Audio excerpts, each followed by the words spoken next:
मलिक साहब तकाफुल के बारे में उन्होंने पूछा। तकाफुल जायज़ है, दारुल उलूम कराची का फतवा है इस पर। जामिअतुर रशीद के हज़रात का तवक्कुफ़ का फतवा है, वो इसको ना जायज़ कहते हैं ना नाजायज़ फ़िलहाल कहते हैं, और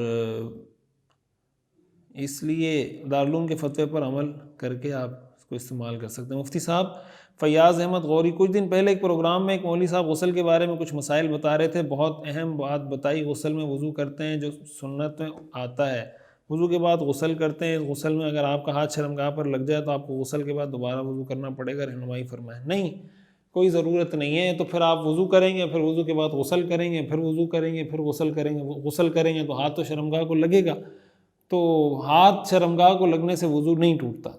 लिहाजा आप वज़ू कर लें एक दफ़ा, उसके बाद आप